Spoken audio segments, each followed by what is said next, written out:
Everyone আসসালামু আলাইকুম welcome back to my new video. সবার কি অবস্থা, কেমন আছেন? আই হোপ সবাই ভালো আছেন, সুস্থ আছেন। আলহামদুলিল্লাহ আমরা অনেক বেশি ভালো আছি। বরাবরের মতো চলে আসলাম আপনাদের সাথে নতুন একটা ভিডিও নিয়ে। তো আজকের ভিডিওটা শুরু করেছি দুপুরের রান্নার থেকে। আজকে রান্না করব সরিষা ইলিশ। প্রথমে 2 কেজি পরিমাণ একটা ইলিশ মাছ কেটে নিয়েছি, বড় একটা ইলিশ মাছ। কেটে নেওয়ার পর ভালো করে ধুয়ে রেখে দিয়েছি এক সাইডে। আর এখন হচ্ছে চুলা রান্না বসিয়ে দিয়েছি। চুলায় রান্না করবো হচ্ছে সরিষা ইলিশ। সরিষা ইলিশ রান্না করার জন্য প্রথমে সরিষা তেল দিয়েছি, পরিমাণ মতো পেঁয়াজ দিয়েছি। পেঁয়াজের পরিমাণটা একটু বেশি দিয়েছি। আর সাথে দিয়েছি এখানে সরিষা বাটা 1 কাপ, আর কাঁচামরিচ ছিল সাথে, দুইটা একসাথে ব্লেন্ডার করে তারপর দিয়ে দিচ্ছি। এখন তেলের মধ্যে দিয়ে কিছুক্ষণ একটু ভেজে নিয়েছি। তারপর একটু পানি দিয়ে তেলের মধ্যে সরিষাটা একটু ভেজে নিয়েছি। তারপর সামান্য পরিমাণে একটু আদা রসুন বাটা দিয়েছি, পরিমাণ মতো লবণ দিয়ে আবারও সুন্দর করে একটু মশলাটাকে কষিয়ে নিব। কষানোর পর তারপর এখন দিয়ে দিব বাকি মশলা। তো প্রথমে দিয়েছি এখানে পরিমাণ মতো হলুদের গুঁড়ো, তারপর দিয়ে দিচ্ছি 1/2 টেবিল চামচের মতো মরিচের গুঁড়ো। তো মরিচের গুঁড়োটা একদমই কম দিয়েছি, তার কারণ যেহেতু কাঁচা মরিচ দিয়েছি, তো এই তরকারিটার মধ্যে কাঁচা মরিচ দিলে খেতে বেশি মজা লাগে। তারপর ভালো করে কষিয়ে নিয়েছি। তো একটু একটু করে তেল চলে আসছে মশলার উপরে। তারপরে এখন মাছগুলি দিয়েছি, মাছগুলি কাঁচা অবস্থায় দিয়েছি।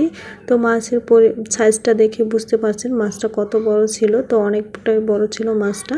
সরিষা ইলিশ বড় মাছ দিয়ে রান্না করলেই খেতে বেশি মজা লাগে। তো আমাদের এই মাছটা কিন্তু অনেকটাই বড় ছিল, তাই এই তরকারিটা খেতে অনেক বেশি মজা হয়েছিল। তো মাছটাকে এখন মশলার সাথে সুন্দর করে কষিয়ে নেব। আর অবশ্যই ভালো করে কষিয়ে নিতে হবে, যদি কম কষানো হয় তাহলে কিন্তু সরিষার গন্ধ আসবে, তো খেতে ভালো লাগবে না। ভালো করে কষিয়ে নিলে খেতে অনেক বেশি মজা হবে। তো ভালো করে কষিয়ে নেওয়ার পর এখন পরিমাণ মতো একটু পানি দিয়ে দিচ্ছি। তো পানির পরিমাণটা একদমই কম দেব, কারণ যেহেতু এটা বেশি ঝোল রাখবো না, একদমই ভুনা ভুনা থাকবে তাই। আর মাছটা তো অলরেডি সিদ্ধ হয়ে গিয়েছে। তারপর একটু পানি দিয়ে দিচ্ছি। পানিটা দিয়ে এখন হাই হিটে একটু রান্না করে নেব বলক আসা পর্যন্ত। আর মাছের মধ্যে 2টা ডিম ছিল, তো ডিম 2টা এখন দিয়ে দিচ্ছি, আগে দেই নাই। তো আগে দিলে ডিমগুলি ভেঙে যেত। ঢাকনা মোড়া দিয়ে দিচ্ছি, তারপর রান্না করে নেব। তারপর এখানে হচ্ছে রান্না করছি লতি। তো কচুর লতি রান্না করার জন্য এখানে দিয়ে দিচ্ছি একটু সরিষা বাটা। সরিষা বাটা দিলে কচুর লতির মধ্যে খেতে অনেক বেশি মজা লাগে। তার আগে দিয়েছিলাম চিংড়ি মাছ, কাঁচামরিচ, তারপর হচ্ছে সামান্য পরিমাণ আদা রসুন বাটা, আর সাথে হলুদের গুঁড়ো, মরিচের গুঁড়ো দিয়ে ভালো করে মশলাটাকে কষিয়ে নিয়েছি। কষানোর পর তারপর এখন সরিষা বাটাটা দিয়ে একটু কষিয়ে নিয়েছি। এখন দিয়ে দিচ্ছি লতিগুলি দিয়ে এখন ভালো করে মশলার সাথে মিক্সড করে নেব। তো লতি রান্না করলে সরিষা বাটা দিলে খেতে কিন্তু অনেক বেশি মজা লাগে। আর এই লতিগুলি ছিল দেশি লতি।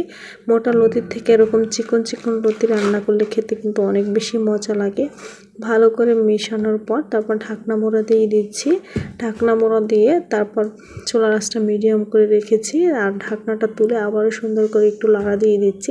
যারা আমার ভিডিওর সাথে আছেন এখনও একটা লাইক দিতে ভুলে গিয়েছেন, প্লিজ একটা লাইক দিয়ে দিবেন। আপনাদের একটা লাইক আমার ভিডিওটা অনেক মানুষের কাছে পৌঁছে দিতে সাহায্য করে। আর যারা লাইক দিয়েছেন তাদেরকে অসংখ্য ধন্যবাদ। সুন্দর করে লাড়া দেওয়ার পর আবারও ঢাকনাটা মোড়া দিয়ে দিচ্ছি। যেহেতু লতিটা এখনও সিদ্ধ হয় নাই তাই ঢাকনা দিয়েছি। তো এইভাবে করে 2-3 বারের মতো ঢাকনা ব্যবহার করেছি। আর এরই মধ্যে কিন্তু লতিটা সিদ্ধ হয়ে গিয়েছে। তো চিংড়ি মাছের পরিমাণটা কিন্তু অনেকটাই হয়েছে লতির মধ্যে, তাই খেতে অনেক বেশি মজা হয়েছিল। তারপর লতি তরকারিটা রান্না হয়ে গিয়েছে। আর এদিকে হচ্ছে আজকেও শাপলা রান্না করব। তো গতকালকে শাপলা রান্না করেছিলাম। তো যেহেতু গ্রাম থেকে পাঠানো হয়েছে, পরিমাণে অনেকটাই বেশি পাঠানো হয়েছিল, তাই পুরোটা একদিনের না রান্না করে 2 দিনের রান্না করে খেয়ে নেব। তাই কিছুটা রেখে দিয়েছিলাম, তাই আজকে রান্না করে নিয়েছি চিংড়ি মাছ দিয়ে।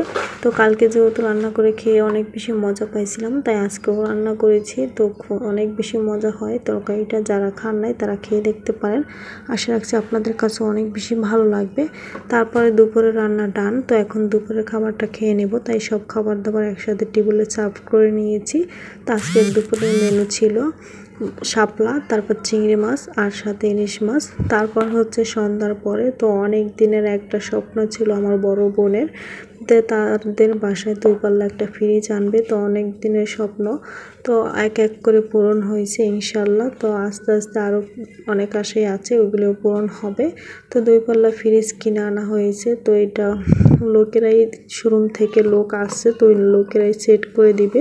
তাই এখানে একটা ফ্রিজ আগে ছিল, ওইটা সরিয়ে অন্য পাশে রাখা হয়েছে, আর এই ফ্রিজটাকে ওখানে নেওয়া হচ্ছে। তো এখানে যেহেতু এই ফ্রিজটা অনেক বড় সাইজের ছিল, তাই 3 জন মানুষ এসেছে। 3 জন মানুষের কিন্তু লাড়াতে অনেক কষ্ট হয়ে গেছে, কারণ এই ফ্রিজটা অনেক বড় ছিল, বুঝতে পারছেন 2 পাল্লা ফ্রিজ। তো অনেক স্বপ্ন ছিল অনেক দিনের, আলহামদুলিল্লাহ আশাটা পূর্ণ হয়েছে। আর এভাবে জানি একটু একটু করে সব আশাই পূর্ণ হয়, সবাই দোয়া করবেন। তো এই ফ্রিজটা দেখতে কিন্তু অনেক সুন্দর লাগছিল সামনাসামনি, আর পুরোটাই ব্ল্যাক ছিল। তো ফ্রিজটার সাথে আবার ওয়াশিং মেশিনও আনা হয়েছে। তো ওয়াশিং মেশিনটা আজকে আর সেট করা হবে না, ওইটা রেখে দিয়েছে, অন্যদিন সেট করা হবে। তো ফ্রিজটাকে আজকে লাইন দিয়ে দিবে। তো লাইনটা দেওয়ার পর তারপর হচ্ছে ফ্রিজটা লাইন দেওয়ার পর লোক চলে গিয়েছে। তো এখন এই যে ফ্রিজটা দেখতে সামনাসামনি দেখুন কতটা সুন্দর লাগছে, আর অনেক বেশি ভালো লাগছে। তো ফ্রিজটার মধ্যে অলরেডি মাছ মাংস যা রাখার সব কিছু রেখে দিয়েছি। তো মাছ আপনাদের কাছে কেমন লাগছে অবশ্যই কমেন্ট করে জানাবেন। আর অনেকে দাম জানতে চাইবেন, তাই বলে দিচ্ছি এটার দাম ছিল 1.5 লক্ষ টাকা। আর এই যে ভিতরের লুকটা একটু শেয়ার করছি। তো মাশাআল্লাহ দেখতে অনেক বেশি ভালো লাগছিল। তো এক সাইডে ছিল নর্মাল, এক সাইডে ছিল ডিপ, সব কিছুই ফ্রিজে রাখা হয়েছে। তো আজকের মতো ভিডিওটা এখানে বিদায় নিয়ে নিচ্ছি। সবাই ভালো থাকবেন, সুস্থ থাকবেন, আল্লাহ হাফেজ।